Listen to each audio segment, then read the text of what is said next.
face and voice of Africa. The story of resurgent and burgeoning Africa is here, only on the Pulse of Africa channel.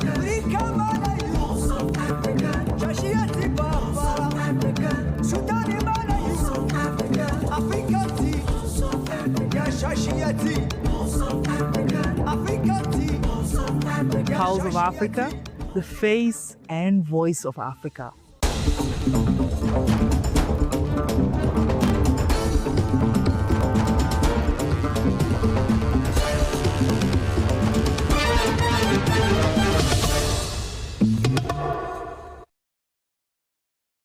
Hello, I'm Tinsai Gabriel, your host for this hour's news. Stay tuned. Let's start with the African Media Awards, which was held in Addis Ababa last night. Ethiopia's Government Communication Service Minister, Natalem Meles, urged African media professionals to embrace their role as storytellers of the continent's transformation while delivering a keynote address at the African Media Award ceremony held in Addis Ababa on Thursday night. In her remarks, Natalem emphasized that African journalists carry a profound responsibility to tell Africa's stories with accuracy and authenticity. She called on media practitioners to shed light on the continent's achievements, innovations, and opportunities, and to amplify narratives of resilience and progress that often go unheard globally.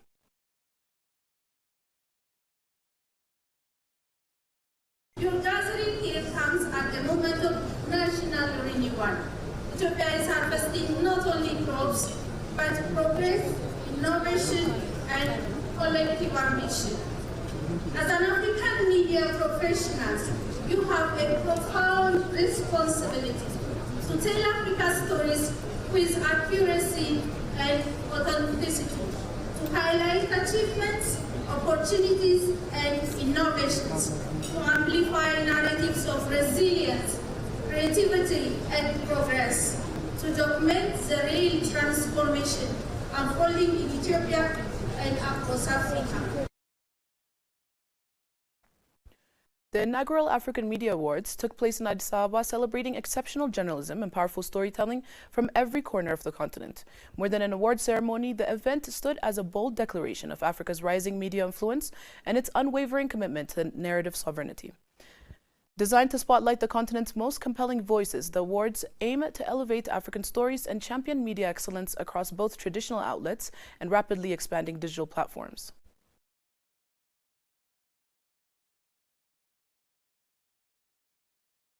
Morocco plans to supply 60% of its drinking water from treated seawater by 2030, up from the 25% its water minister said, as Rabat accelerates investment in desalination plants powered by renewable energy.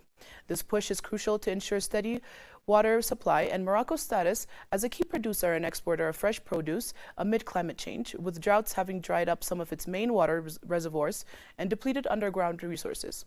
The North African country plans to produce 1.7 billion cubic meters of desalination water annually by 2030 from projects under construction and plants for which it will hold tenders starting next year. The largest plant, with planned investment of about $1 billion, will be located near Tiznit, 615 kilometers south of the capital, Rabat. It will have a capacity of 350 million cubic meters and will supply urban centers in the country's food basket as well as farmlands, he said.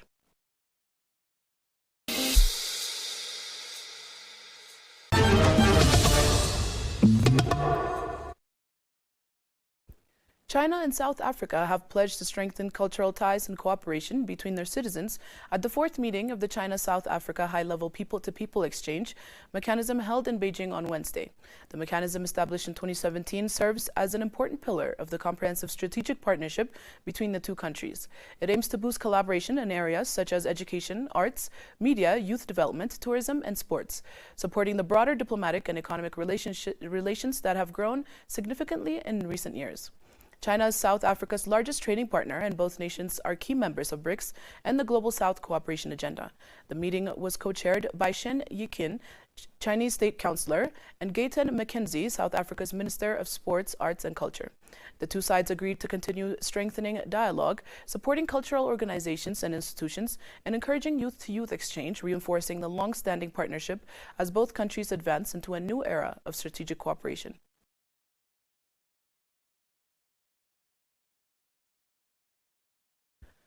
Cameroon's government plans to increase agricultural production in strategic sectors as part of the economic and financial program presented by the Prime Minister.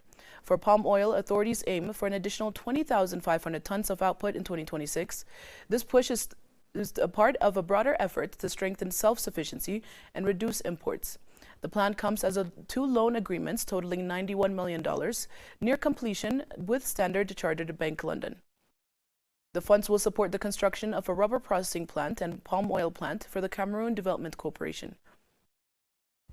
The investment is expected to boost national industrial capacity and improve value creation from farming to processing.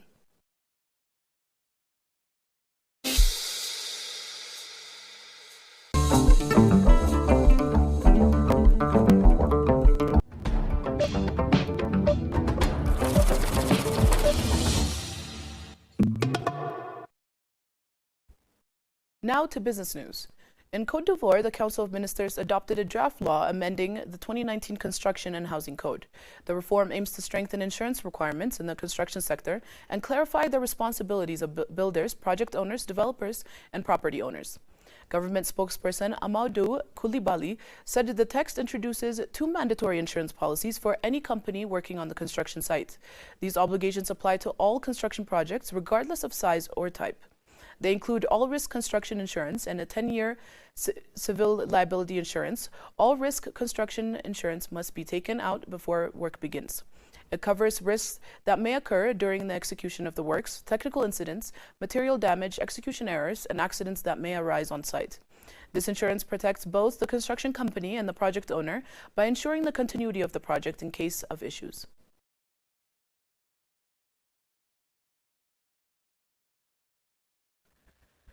Kenya Safaricom said on Wednesday that Vodafone Kenya intends to acquire additional shares in the Safaricom equal to 15% stake from the government for about $1.6 billion. Safaricom said in a statement that Vodafone Kenya, owned by Vodafone's African subsidiary Vodacom, does not intend to launch a takeover offer of Safaricom upon the completion of the acquisition.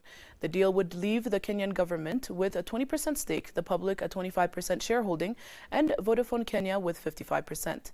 Safaricom said Vodafone Kenya will pay the government 40.2 billion shillings upfront.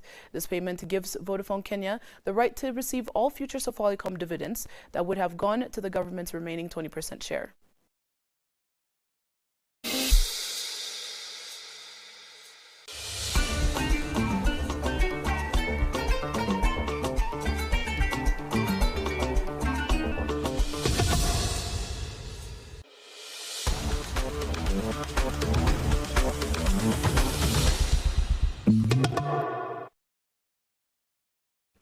Moving on to sports news, with just 18 days left before the 2025 Africa Cup of Nations kicks off in Morocco, the Benin Football Federation has officially announced the Cheetah squad for the Continental Showpiece. Head coach Gernot Rohr, alongside his technical crew, finalized the list after weeks of intense scouting, training sessions, and player assessment. The German tactician will be hoping for the carefully assembling squad can rise to the occasion as Benin aim for a memorable outing on the continental stage. Benin finds themselves in a Group D, one of the tournament's toughest pools, where they will battle Senegal, DR Congo, and Botswana for first place in the knockout phase. For Benin, AFCON 2025 represents not just another tournament, but an opportunity to script one of the competition's most inspiring stories.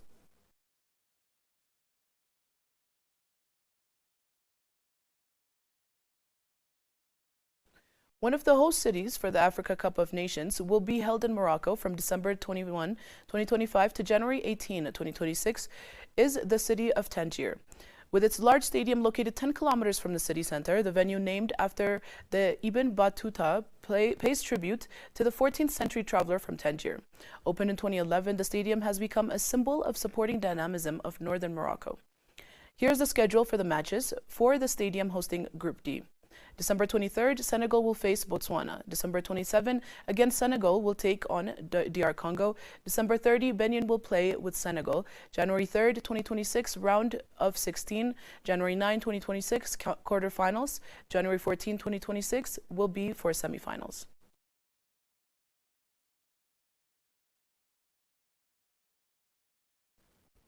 Now let's check the current weather forecast.